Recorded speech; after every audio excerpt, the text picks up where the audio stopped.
Hello दोस्तों, तो कैसे हैं आप लोग। आशा करते हैं कि आप लोग बहुत अच्छे होंगे। तो हम लोग पढ़ रहे थे साइंस के इम्पोर्टेंट सवाल और उसका हम लोग कर रहे थे रिवीजन। और उसमें हम लोग बहुत जो कल वीडियो थी, कल वाली वीडियो, उसमें कुछ क्वेश्चन थे और कुछ आज वाली वीडियो में क्वेश्चन है। तो हम लोग इन सब क्वेश्चनों को थोड़ा तेज़ी से देखेंगे और जल्दी से हल करने की कोशिश करेंगे। और मैंने आप लोगों से 4 सवाल पूछे थे, जिसमें से पूछा गया था कि त्वरण त्वरण और बल, त्वरण त्वरण त्वरण बल कार्य आवेग, इन सब का मात्रक मात्रक पूछा। मानक यहाँ पे लिखा गया है, लेकिन यहाँ पर मात्रक हो गया। यहाँ पे मात्रक पूछा गया था, तो मात्रक पूछा गया था। तो इसको आप लोग ने कमेंट बॉक्स में अगर नहीं बताया है तो देख लीजिए। अगर आप लोग को आ भी नहीं रहा होगा, मुझे आशा है कि आप लोग को आता ही नहीं है, इसीलिए आप लोग कमेंट नहीं करते हैं। तो चलिए बता देता हूं मैं आप लोगों को। त्वरण का मात्रक होता है मीटर प्रति सेकंड स्क्वायर। यह पूछ देता है एएलपी वाले एग्जाम में, जो पिछले साल 2024 में हुआ है। एएलपी वाले एग्जाम में यह सवाल आया था, मीटर प्रति सेकंड स्क्वायर। त्वरण सी दे दिया था कि त्वरण का मात्रक क्या होता है, उसमें ऑप्शन में दे दिया था मीटर प्रति सेकंड स्क्वायर। बल का मात्रक न्यूटन, कार्य का मात्रक जूल और आवेग का मात्रक होता है न्यूटन इंटू सेकेंड। आगे देखेंगे कि जो अगला सवाल है यहाँ पे वेक्टर ए और vector A plus vector B बराबर वेक्टर आर। सॉरी दोस्तों, जैसा कि आप लोगों को मैंने पिछली वीडियो में बताया था कि खांसी आ रही है मुझको, थोड़ा तबीयत खराब होने की वजह से। तो यहाँ पर देखिए कि पूछ दिया है कि ए एवं बी के बीच का जो कोण होगा उसको निकालना है। जब ये तीनों बराबर होंगे तो यह 120 डिग्री होगा। कैसे इसका मान निकालेंगे, तो आर बराबर रखेंगे हम लोग करड़ी में A square plus B square plus 2ab cos theta. तो इस तरह से हम लोग ए और बी और यहाँ पे सबकी जगह या तो ए को रख दें या तो आर को रख दें, सबको मतलब एक ही चीज़ को रखेंगे। और इस तरह से जब हम लोग हल करेंगे तो थीटा का मान आ जाएगा 120 डिग्री। याद रखिएगा, इसको आप लोग हल कर लीजिएगा। आगे देखते हैं, यह बहुत ज़्यादा कठिन नहीं है। यहाँ से थीटा का मान निकाल सकते हैं। थीटा का मान रखेंगे तो आ जाएगा रखेंगे नहीं, निकालेंगे तो। और देखिए वेक्टर ए बराबर है, वेक्टर ए बराबर दिया है 3i हैट। आई हैट का मतलब इस तरह से आई हैट प्लस 4j हैट, इसका मान दिया है। और पूछ दिया है ए का परिणाम क्या होगा। तो हम लोग इस 3 और इस 4 का हम लोग क्या करेंगे, 3 और 4 का स्क्वायर करके इसको करड़ी में करके मान निकाल लेंगे। और यहाँ पे आएगा 25, 25 का स्क्वायर करेंगे। जब करड़ी का मान निकालेंगे, करड़ी में 25 का मान लिखेंगे तो ये हो जाएगा 5। अब इसके बाद देखते हैं कि वेक्टर बी दिया है और उसके बाद 4 hat i plus 6 hat z 2 hat k। तो इसका भी मान निकालेंगे तो सबको स्क्वायर करके करड़ी में लगा देंगे और इसका मान निकालेंगे तो करड़ी में 56 आ जाएगा। आगे देखते हैं कि आर मैक्स पूछ दिया है। यहाँ पे ए का मान दिया है, बी का मान दिया है, तो बोल देता है कि आर मैक्स का मान कितना होगा, परिणामी बल का मान क्या होगा। तो परिणामी बल निकालने के लिए हम लोग आर मैक्स निकालेंगे। आर मैक्स निकालने के लिए हम लोग दोनों को जोड़ देंगे सीधा सीधा। आगे देखते हैं कि सदिश में 3 hat i plus 4 hat k का वाई अक्ष पर क्या मतलब प्रक्षेप्य क्या होगा। तो यह 0 होगा, क्योंकि यह होता है एक्स। आई का मान होता है एक्स पे। देखो मैं बता देता हूँ कि आई जो होता है एक सेकेंड आई जो होता है एक्स अक्ष पे होता है। आई के बाद जे जो होता है वाई अक्ष पे होता है। और जो के होता है जो जेड अक्ष पे होता है। तो यहाँ पे पूछ दिया है वाई आई का मान दिया है तो यह एक्स अक्ष का मान है, लेकिन यहाँ पे के जे का मान दिया है तो यह के का भी मान जे का भी मान दिया है जो के है। के से मतलब 4 दिया है। अब y का मान तो दिया ही नहीं है, लेकिन y का पूछ रहा है तो y का मान हम लोग 0 लेंगे, और 0 यहाँ पे जब 0 लेंगे तो y एक्स पर जो प्रक्षेप्य का मान होगा वह 0 हो जाएगा। आगे देखते हैं कि एक बल जो है 2i hat plus 3j hat plus 6k hat है। तो इन सब को हल करेंगे तो अभी पीछे वाली वीडियो में इस तरह से स्क्वायर करके सबको करड़ी में करके हल कर लेंगे, इसका मान आ जाएगा 7। आगे देखते हैं। देखिए जो साइंस की बुक है हमारे, जो साइंस की बुक है एस.के. झा सर की साइंस की बुक है, उसके ऑब्जेक्टिव क्वेश्चनों को करवा रहा हूं मैं, और इन सबको रिवीजन के तौर पर आप लोग किसी भी सवाल को नोट मत कीजिएगा, और हर एक सवालों को बस देखते रहिए कि कैसे इसका सॉल्यूशन दिया गया है। और इस किताब में इनकी देखिए, मैं यूट्यूब पर इसलिए आया हूँ कि मतलब आप लोगों को रिवीजन करवा सकूँ और अच्छे नंबर मतलब जो मार्क्स हैं वो आप लोगों को दिलवा सकूं। क्योंकि देखिए साइंस पढ़ाते तो सभी लोग हैं, लेकिन रिवीजन कोई नहीं करवाता है। रिवीजन करवाने के लिए क्या होता है कि जो तगड़े तगड़े टीचर होते हैं बहुत जल्दी जल्दी कहेंगे कि ऐसे ऐसे करते चले जाओ हो जाएगा, लेकिन देखिए कोई तरीका नहीं होता है। इन सबको एक ही तरीका है कि जितने भी मल्टीपल क्वेश्चन हैं, MCQ जो क्वेश्चन हैं उन सबको MCQ जो क्वेश्चन है उन सबको बार बार आप लोग रिवीजन कीजिए, बार बार पढ़िए। अगर आप लोग बार बार पढ़ेंगे तो MCQ क्वेश्चनों को बार बार जब पढ़ेंगे तो आप लोग एक अच्छी आधारभूत संरचना जो होती है परीक्षा में आप लोग बना लेंगे। क्योंकि देखिए जब आप लोग मल्टीपल क्वेश्चनों से जब गुजरेंगे तो आप लोगों का दिमाग क्या होगा कि मल्टीपल क्वेश्चनों को करने की ताकत पैदा कर लेगा। आप लोग कितना हो पढ़ लीजिए, थ्योरी कितना भी पढ़ लीजिए, किसी भी टीचर से पढ़ लीजिए, मैं गारंटी देता हूं कि आप लोगों के सामने जब क्वेश्चन आएगा तो उसको हल नहीं कर पाएंगे। तो मैं इसलिए यह सब वीडियो बना रहा हूं कि जो भी क्वेश्चन हो उन सबको टैकल करने का आप लोगों को ढंग आ जाए कि कैसे करना है, वो कोई नहीं बताता है। क्योंकि लोग बस व्यू पाने के चक्कर में जो YouTube पर पढ़ाते हैं और अच्छे बस 20 मिनट 25 मिनट की भौकाली वाली वीडियो होती है, तो 20-25 मिनट की इफ़ेक्टिव वीडियो में बनाने के कार्य करूँगा। मैं पूरी ताकत लगाने की कोशिश कर रहा हूँ। अभी मैं शुरुआत किया हूँ क्योंकि मुझको अभी इन सब का पूरी प्रॉपर तजुर्बा मालूम नहीं है कि कैसे काम करता है ये सब सिस्टम ऑनलाइन का।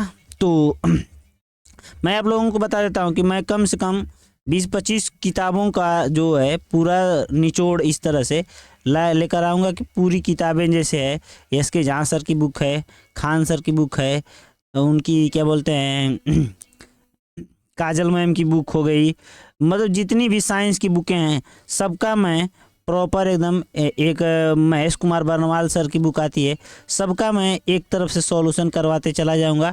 और एक दिन ऐसा आएगा कि आप लोग कहेंगे कि हाँ इस चैनल पर अच्छे कंटेंट को मतलब बताया जाता है कि कैसे यह सब होता है, मतलब छोटे छोटे सवालों को करने का मतलब तजुर्बा। तो देखिए यह अगला सवाल है कि यहाँ पे जो दो सदिश 4i hat plus 7ij hat दिया है और तथा इन सबको जोड़ना है, तो सीधा जोड़ देंगे। 4i से i को जोड़ देंगे तो 6 हो जाएगा। देखिए 4i दिया है, इसमें 2i दिया है यहाँ पे तो 6 हो गया, और j दिया है तो 7 और 3 को जोड़ देंगे तो 10 हो जाएगा। अब इसके बाद क्या करेंगे कि इसका 6 को लेंगे और इस 10 को लेंगे, इसका स्क्वायर कर देंगे तो 6 का स्क्वायर 36 प्लस 10 का स्क्वायर कर देंगे तो 100 हो जाएगा। इसको हम लोग कर देंगे तो 136 हो जाएगा, इसको करड़ी में कर देंगे और यही इसका आंसर हो जाएगा। तो देखिए इतना ही होता है और कुछ होता नहीं है। बस इस सदिश और अदिश चैप्टर में लोगों को लगता है कि सदिश और अदिश चैप्टर बहुत कठिन है, तो बस ऐसे ही अगर न्यूमेरिकल देगा तो ऐसे ही छोटे छोटे सवाल देता है, आई और जे, आई कैप, जे कैप, सी कैप, के कैप करके देता है। तो इन सब सवालों से आप लोग डरिएगा मत। अब देखिए कि एक सवाल यहाँ पे वेग वाले चैप्टर से सवाल है। ये आप लोग देखिए किताब अगर लिए हैं तो किताब लेकर बैठ जाइए और इन सब सवालों को रिवीजन बस कीजिए कि कैसे हो रहा है। देखिए यहाँ पे यू दिया है, ऊर्ध्वाधर रूप से फेंका जाता है और ऊपर उठाने पर अधिकतम ऊंचाई कितनी होगी, एच का मान निकालना है। तो एच बराबर होता है you square 2g। You square 2g का फार्मूला हम लोग लगाते हैं। तो यहाँ पे एच की अधिकतम ऊंचाई का मान निकल जाता है। देखिए क्या होता है कि जब हम लोग साइन थीटा बराबर अगर 45 डिग्री लेते हैं तो क्या होता है कि जब हम लोग 45 डिग्री लेते हैं तो कोई भी प्रक्षेप्य गति जो होती है, प्रक्षेप्य गति का जो रेंज होती है वो अधिक दूरी तक जाती है। और जो ऊंचाई होती है, एक फार्मूला होता है you square into sine square theta by 2g। तो यहाँ पे हम लोग जब रखते हैं तो साइन स्क्वायर यहाँ पे थीटा का मान जब हम लोग 45 रखेंगे तो यह 90 हो जाता है, और 90 का मान साइन थीटा 90 अंश का मान होता है 1। और यहाँ पे यू स्क्वायर बराबर 2g हो जाए, यू स्क्वायर बटे 2g हो जाता है। अब देखिएगा कि विस्थापन और दूरी का अनुपात कैसे होता है। तो विस्थापन और दूरी का अनुपात जो होता है 1 के बराबर या 1 से कम ही होता है। देखिए विस्थापन क्या होता है और दूरी क्या होती है। तो विस्थापन में देखेंगे हम लोग, विस्थापन जब देखेंगे तो यहाँ पे विस्थापन क्या होता है कि हम लोग अगर मान लीजिए कि इस तरह से सीधा रास्ता चल रहे हैं और एक ऐसे रास्ता है टेढ़ा मेढ़ा, यहाँ पे ए बी सी डी इस तरह से आ रहे हैं, और एक ए जीरो और ए वन की तरफ हम लोग को जाना है। तो ए जीरो से A1 की तरफ जाना है तो हम लोग एक रास्ता इधर से पकड़ रहे हैं, इस तरफ से जा रहे हैं घूमते हुए, इधर से जा रहे हैं घूमते हुए, इसको हम लोग बोलेंगे दूरी। और यहाँ से जब सीधा चले जाएंगे तो शॉर्टकट जो दूरी होती है उसको हम लोग बोलते हैं विस्थापन। यानी विस्थापन कभी भी जो होगा वह 1 के बराबर या 1 से कम होगा। मतलब दूरी और विस्थापन का अनुपात क्या होगा कि जब भी होगा तो या तो दूरी के बराबर होगा या तो दूरी से कम ही होगा, क्योंकि विस्थापन क्या होगा दूरी से अधिक तो हो नहीं सकता है, क्योंकि दूरी जो होगी कुछ न कुछ चलेंगे तो वह कुछ न कुछ विस्थापन होगा। अगर रिटर्न आ गए तो विस्थापन 0 हो सकता है लेकिन दूरी 0 नहीं हो सकती है। याद रखिएगा दूरी हमेशा प्लस में होती है, विस्थापन प्लस माइनस 0 कुछ भी हो सकता है, दूरी निगेटिव नहीं होती है। याद रखिएगा कि दूरी जो होती है निगेटिव नहीं होती है, 0 हो सकती है प्लस हो सकती है लेकिन निगेटिव नहीं होगी। यह सब जो होते हैं छोटे छोटे क्वेश्चन होते हैं, इन सबको याद रखिएगा। यदि किसी यहाँ पे तीसरा सवाल है कि यदि किसी पिंड का विस्थापन समय वर्ग के अनुक्रमानुपाती हो तो वह वस्तु गमन करेगी। तो कहाँ पर गमन करेगी? तो एक समान त्वरण से गमन करेगी। देखिए त्वरण से संबंधित सवाल पूछ देता है तो त्वरण का मात्रक होता है मीटर प्रति सेकेंड स्क्वायर। और देखिए क्या होता है कि जब विस्थापन समय वर्ग के अनुक्रमानुपाती हो तो यह वस्तु क्या होती है कि एक समान वेग से ही त्वरण गति करेगी। मतलब क्या होता है कि जब विस्थापन और समय वर्ग के अनुक्रमानुपाती हो, जैसे क्या होता है कि इस तरह से जब हम लोग लेते हैं तो यहाँ पे अगर मान लीजिए कि विस्थापन हो रहा है और यहाँ पे समय हो रहा है तो विस्थापन समय के वर्ग के अनुक्रमानुपाती हो तो मतलब इसका स्क्वायर टी का स्क्वायर जब करेंगे तो इसकी बात कर रहा है तो क्या होगा कि ये जो हो जाएगा, देखिए यहाँ पे विस्थापन यस होगा और यहाँ पे टी। तो जब हम लोग इसका अनुक्रमानुपाती लेंगे तो यस और टी का जब बटे करेंगे तो यहाँ पे मीटर प्रति सेकंड स्क्वायर होना चाहिए। तो यह एक समान त्वरण होगा, मतलब यहाँ से यह सीधा जाएगा। अगर आप लोगों को ये चीज़ें समझ में नहीं आ रही होंगी तो इसको आप लोग इग्नोर कीजिएगा, सीधा बस आप लोग इसको देखिएगा कि मैं जो बता रहा हूँ यहाँ से एक समान त्वरण को मतलब बस दर्शाएगा। देखिए मेरी गो राउंड जो झूला होता है पर कोई व्यक्ति अगर एक समान चाल से चल रहा है, मतलब झूल रहा है, चल रहा है कि मतलब झूल रहा है, तो उस व्यक्ति की गति क्या होती है कि त्वरित गति होती है। देखिए मेरी गो राउंड जो झूला होता है वो कैसा होता है, इस तरह से आप लोग देखे होंगे, इस तरह से जो देखे होंगे, इस तरह से कभी कभी आप लोग झूले में भी होंगे, जैसे ऊपर नीचे होता रहता है, एक साइड से ऊपर नीचे ऐसे। यहाँ से अगर आप लोग बैठा है तो एक नीचे होगा तो एक ऊपर होगा, इस तरह से होता रहता है, तो उसको हम लोग मेरी गो राउंड झूला बोलते हैं। याद रखिएगा। देखिए यहाँ पे 5वां सवाल है कि V और T ग्राफ द्वारा घेरा गया, मतलब वेग और समय ग्राफ द्वारा घेरा गया क्षेत्रफल किस भौतिक राशि को निरूपित करता है? तो दूरी को निरूपित करता है। देखिए मैं आप लोगों को इस वाले जो सवाल है, 5वां जो सवाल है, इसको मैं आप लोगों को थोड़ा विस्तार से बताने का काम करता हूं। देखिए यहाँ पे अगर हम लोग एक ग्राफ बनाते हैं, यहाँ पे लिखते हैं B और यहाँ पे लिखते हैं T, तो अगर हम लोग को इस तरह से कोई भी मतलब किसी भी क्षेत्रफल को इसका अगर हम लोग क्षेत्रफल निकाल रहे हैं तो यहाँ पे हम लोग जब इस चीज़ का क्षेत्रफल निकालेंगे यहाँ से इसका, अगर यहाँ पे मान लीजिए कि 5 मीटर है और यहाँ पे 15 सेकेंड हो गया है, तो 15 सेकेंड और 5 मीटर के बीच की जो दूरी होगी इस तरह से निकालेंगे। मान लीजिए पूरा ले लीजिए, तो यहाँ पे हम लोग लेंगे 15 मान लीजिए इधर और 15 इधर ले लीजिए, तो नहीं 5 इसको ले लीजिए और 15 इधर ले लीजिए, तो 5 गुणे 15 अगर हम लोग इसका क्षेत्रफल निकालेंगे तो 15 × 75 यहाँ पे यह दूरी निकलेगा।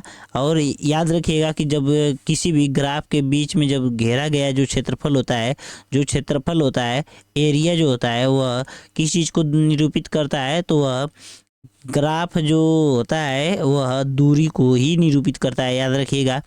आगे देखिएगा कि एक समान गति को निरूपित करने के लिए हम लोग किस ग्राफ का यूज करते हैं। तो इस तरह से सीधा एकदम देखिए, जो सीधी लकीर होती है वह एक समान गति को निरूपित करती है। यहाँ पे भी होगा और यहाँ पे टी होगा, तो यहाँ पे जो होता है एक समान गति को निरूपित करने का काम करता है। यहाँ से ये वाला चीज़ एक समान गति को निरूपित करता है। देखिए विवेक समय ग्राफ के प्रवणता से जो प्राप्त होता है वह क्या होता है, तो त्वरण होता है। देखिए त्वरण से बहुत सवाल आता है, त्वरण से बार बार सवाल आता है। तो वेग में परिवर्तन की दर को हम लोग वेग में परिवर्तन की दर जो होती है वो वेग में परिवर्तन की दर को हम लोग क्या बोलते हैं, त्वरण बोलते हैं। याद रखिएगा, यह सब चीज़ें पूछ देता है, बार बार यह सवाल आते रहते हैं। और आप लोगों को मैं बस ये वीडियो बना रहा हूँ कि रिवीजन है, आप लोग इस चीज़ को नोट मत कीजिएगा दोस्तों।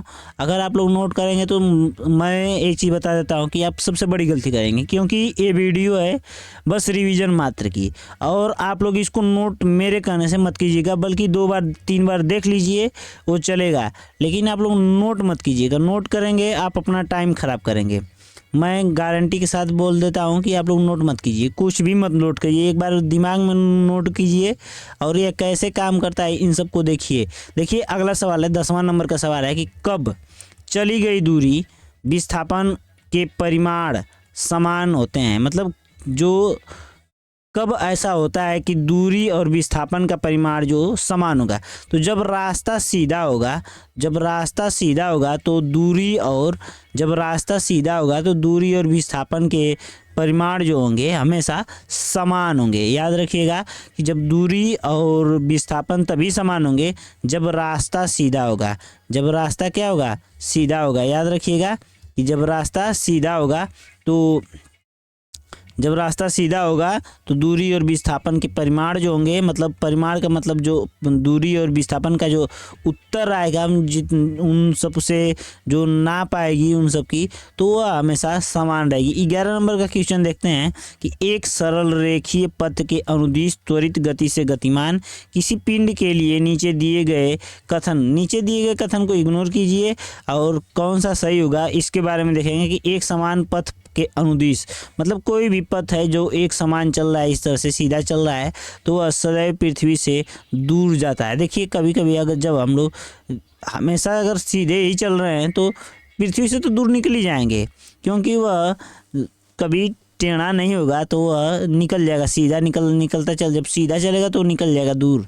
आगे देखिएगा कि एक गति के तीसरे नियम के अनुसार क्रिया एवं प्रतिक्रिया जो होती है क्या होती है, क्रिया एवं प्रतिक्रिया क्या होती है, तो दो वस्तुओं के विपरीत दिशा में कार्य करती है। मान लीजिए कि कोई वस्तु यहाँ पे m है और दूसरी वस्तु m2 है, तो यहाँ पे m1 और m2 के बीच जो है क्या होता है कि क्रिया और प्रतिक्रिया तब कार्य करेगा। जैसे मान लीजिए कि यह एक रबड़ की गेंद है और यह एक मेटल की गेंद है, मतलब लोहा की गेंद है।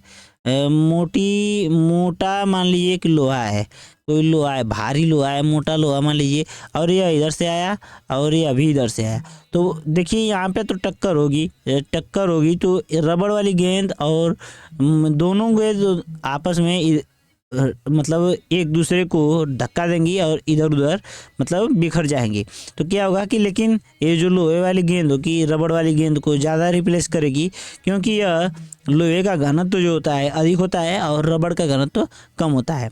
रबड़ से संबंधित देखिए, रबड़ में क्या होता है कि रबड़ को जब हम लोग कड़ा करते हैं तो इसमें सल्फर मिलाते हैं। याद रखिएगा, केमिस्ट्री का सवाल है कि रबड़ में जब हम लोग क्या करते हैं, रबड़ में जब हम लोग रबड़ को कड़ा करने के लिए हम लोग किस चीज़ का यूज करते हैं, तो सल्फर का यूज करते हैं। याद रखिएगा कि सल्फर का यूज किया जाता है।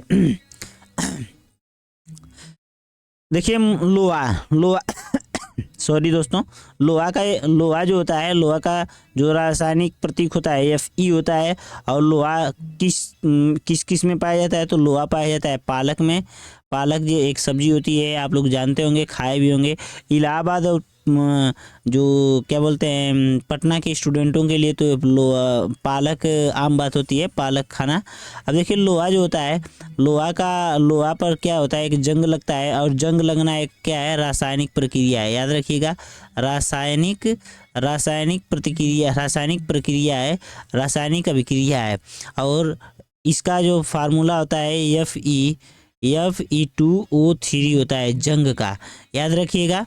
आगे देखते हैं 13 नंबर का सवाल है कि नकारात्मक त्वरण निम्न में से किसकी दिशा के विपरीत होता है, तो वेग के विपरीत होता है। जो नकारात्मक त्वरण होता है, मतलब जो नकारात्मक त्वरण का मतलब हम लोग कह सकते हैं कि मंदन जो होता है वेग के विपरीत दिशा में कार्य करता है। मंदन का मतलब समझ सकते हैं हम लोग कि मंदन, हम लोग एक तरीके से समझ सकते हैं कि मंदन किसे कहते हैं।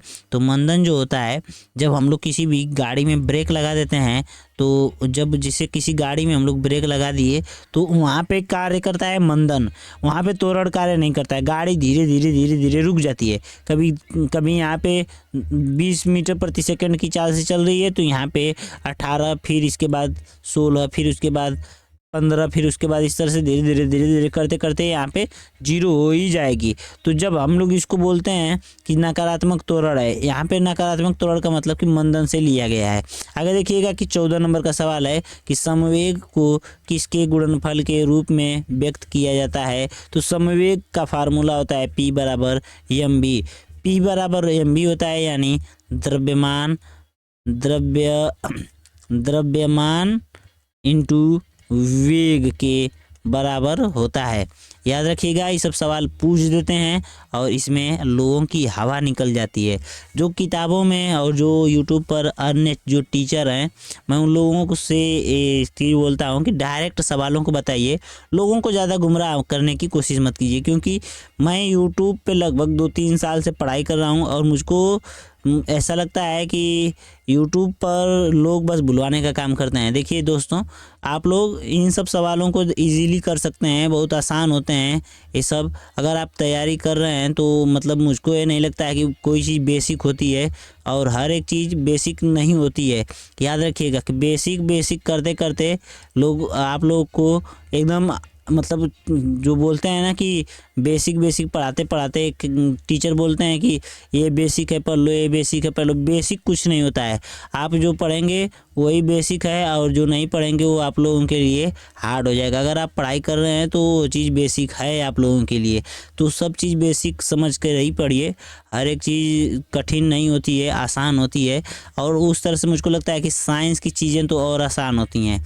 और बेसिक कुछ नहीं होता है। बेसिक करते करते लोगों की उम्रें गुजर जाती हैं, परीक्षाएं नहीं निकलती हैं। तो मुझको लगता है कि बेसिक कुछ नहीं होता है। देखिए सवालों को बस पढ़िए और करिए, जो आ रहा है उसको करिए, जो नहीं आ रहा है छोड़ दीजिए।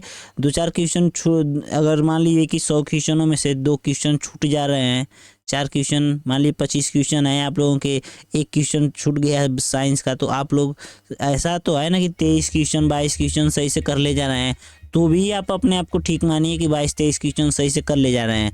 अगर आप लोग 22-23 क्वेश्चन ठीक से नहीं कर पा रहे हैं, तब ये समझिए कि मतलब अटैक, मतलब उसको उसमें से भी 22-23 में से कर रहे हैं, फिर भी आपसे गलती हो रहा है। तो ये मत सोचिए कि मतलब हमसे मतलब हम बहुत गधे हैं, ऐसा हो रहा है।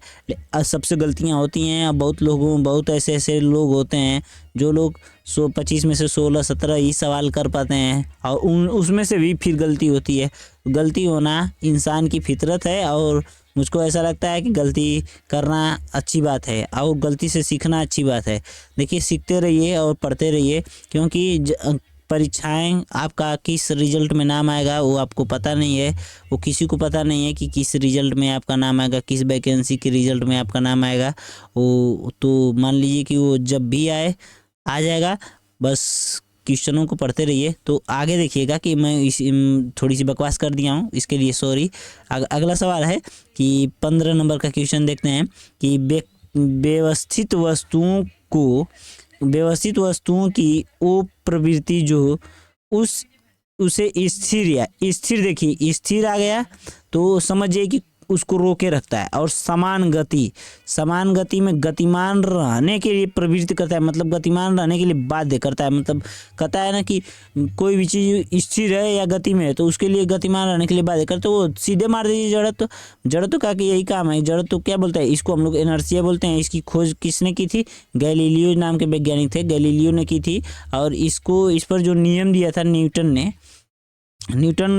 ने जड़त्व का नियम दिया था।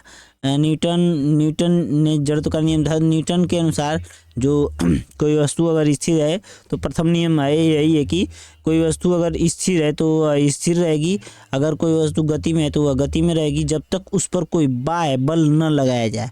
अगर बाह्य बल लग जाएगा तो वह वस्तु अपनी जगह से हिल सकती है, और वह वस्तु गति में है तो वह रुक सकती है। लेकिन अगर उस पर कोई बाह्य बल नहीं लगाया जाता है तो तब तक वह स्थिति में नहीं आएगी, स्थिर नहीं होगी। जब मान लीजिए कोई वस्तु गति में है तो वह गति में ही रहना चाहती है जब तक उस पर कोई बाह्य बल न लगाए। तो यह मतलब जड़त्व का नियम था। आगे देखिएगा कि किसके अनुरूप वस्तु की गतिज ऊर्जा में वृद्धि होती है। देखिए, गतिज ऊर्जा का फार्मूला लिखिए और सीधा एकदम तड़ाक से नहीं मारिए। इन सबको ऐसे सवालों को करने के लिए फार्मूला से करिए।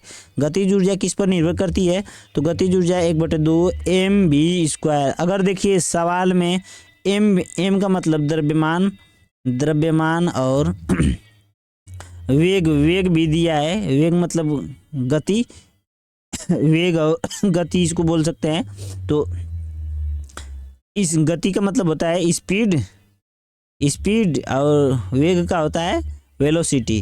तो दोनों चीज़, वेग और स्पीड को हम लोग कंपेयर कर सकते हैं, स्पीड हो सकता है। तो देखिए यहाँ पे वेग जो होता है, वेग के कारण ही या गतिज ऊर्जा में कोई चीज़ अगर वेग बढ़ेगा तो यह भी बढ़ जाएगा। गतिज ऊर्जा यम बढ़ रहा है तो ये भी बढ़ जाएगा। मतलब इन्हीं दोनों पे निर्भर करता है, द्रव्यमान और वेग पर। याद रखिएगा। अगला सवाल है कि 17 नंबर का सवाल है कि यदि किसी वस्तु का द्रव्य के द्वारा तय की गई दूरी 0 है तो उसका विस्थापन क्या होगा, तो वो भी 0 हो जाएगा। देखिए, कोई वस्तु अगर यहाँ से हिले ही ना, यहीं पर रही जाए तो उसको बोलेंगे कि वह दूरी चली ही नहीं, तो उसका विस्थापन भी नहीं होगा। अगर मान लीजिए कि मैं यहाँ पे कोई वस्तु बना रहा हूँ, यहाँ पे कोई वस्तु है, मान लीजिए कि यहाँ पे मैं बना दिया मोदी जी को, ये लिए मोदी जी, और यहाँ पे बन गए, यहाँ पे मान लीजिए कि कोई यहाँ पे मान लीजिए कंगना रनौत हैं, और यहाँ से यह हिले ही ना, यहाँ से एक पॉइंट से यहाँ से हिले ही ना, तो इनका विस्थापन तो 0 हो जाएगा। यानी कोई विस्थापन नहीं हुआ। अगर वो ही कंगना रनौत यहाँ से चल के दिल्ली का प्रदूषण बताने लगे और कहने लगे कि यहाँ पर दिल्ली में अच्छा प्रदूषण है, कभी कर्नाटक में मार खा, वहाँ पे चेन्नई एयरपोर्ट या चंडीगढ़ एयरपोर्ट शायद मार खा जाएं, तो इनका विस्थापन हो रहा है। देखिए, यहाँ से इधर जा रही हैं, इधर उधर जा रही हैं, तो विस्थापन हो रहा है। लेकिन अगर मान लीजिए विस्थापन तब होगा यहाँ से यहाँ पर आकर रुक गई तो विस्थापन होगा। लेकिन अगर मान लीजिए, देखिए मैं बता रहा हूँ, एक सेकंड थोड़ा सा इसको इरेज कर दूँ। अब देखते हैं, यहाँ से मान लीजिए कि कंगना रनौत तो यहाँ से आई और यहाँ पे रुक गई, यहाँ पे रुकेंगी तो विस्थापन होगा। अगर यहाँ से आई और फिर वापस यहाँ से चली गई तो विस्थापन यहाँ पे आ गई, तो फिर विस्थापन नहीं होगा। जहाँ पे अगर वस्तु क्या होता है कि कोई वस्तु अगर यहाँ से चली और यहाँ पे फिर वापस आ गई, एक बार गई और फिर घूम के वापस आ गई, तो क्या होता है कि 0 हो जाता है, विस्थापन 0। मतलब कि जो शॉर्टकट रास्ता होता है उसको हम लोग विस्थापन बोलते हैं। आगे देखिएगा कि विस्थापन के परिवर्तन की दर को क्या कहते हैं। विस्थापन के परिवर्तन की दर को हम लोग वेग बोलते हैं। वेग याद रखिएगा, वेग बोलते हैं, वेग मतलब वेलोसिटी बोलते हैं। आगे देखिएगा कि ब्राउनियन गति की खोज किसने की थी, तो ब्राउनियन गति की खोज की थी रॉबर्ट नाम के वैज्ञानिक थे, इन्होंने ब्राउनियन गति की खोज की थी। अगला सवाल है कि किसी पिंड का वेग किसके समरूप होता है, तो वेग जो होता है वेग समरूप कहा जाता है, किसके समरूप कहा जाता है, वेग का मान और दिशा के दोनों नियत हो तो वहाँ पे समरूप कहा जाता है। जैसे क्या होता है कि जब वेग का मान और दिशा दोनों नियत हो, मतलब दिशा भी पता हो और वेग का मान भी पता हो, तो हम लोग बोलते हैं कि वेग जो है समरूप है। तत्कालिक वेग और औसत वेग में वेग तब बराबर होंगे जब वस्तु में क्या होगा, वस्तु में शून्य त्वरण होगा। जब शून्य त्वरण का मतलब होगा, त्वरण का मतलब होता है एक्सेलरेशन, एक्सेलरेशन का मतलब होता है, आप लोग सीधी भाषा से समझ सकते हैं त्वरण को हम लोग। जैसे मान लीजिए कि कोई है, यह एक लड़का है और यह मोटरसाइकिल चला रहा है, मान लीजिए कि ये मोटरसाइकिल है और यहाँ पे हूँ करके चला रहा है, और क्या होता है कि एक एक्सीलेटर होता है जो हैंडल में लगा होता है, इस तरह से इसको घुमाया जाता है और उसको घुमा रहा है, तो घुमाने पर क्या होता है कि गाड़ी की स्पीड बढ़ती जाती है। तो पापा बोलते हैं कि बेटा गाड़ी धीरे धीरे चलाओ, बेटा गाड़ी धीरे धीरे एक्सीलेटर लेना, एक्सीलेटर अगर इस एक्सीलेटर धीरे धीरे लोगे तो गाड़ी धीरे धीरे भागेगी। अगर एक्सीलेटर एक बार तेज़ी से ले लोगे तो गाड़ी में पिकअप स्पीड बहुत तेज़ है और आपको उठा के पटक देगी। तो मतलब ये लड़का सोचा नहीं, मान लीजिए कि मोदी नाम का लड़का है, मैं मोदी जी और अमित शाह और इन लोगों से बहुत प्रेरित हूँ, अक्सर करके मुझको अच्छा लगता है कि इन लोगों का नाम लेके अगर पढ़ा जाए तो यह मोदी जी मान लीजिए कि गाड़ी चला रहे हैं और अमित शाह जी पीछे से बोल रहे हैं मोदी जी गाड़ी बहुत धीरे धीरे चलाइए। एक्सीलेटर धीरे धीरे मोदी जी माने नहीं और एक्सीलेटर ले लिए और हड़ाक से नहीं, जब इसलिए एक्सीलेटर लेंगे तो यहाँ से कंगना रनौत गिर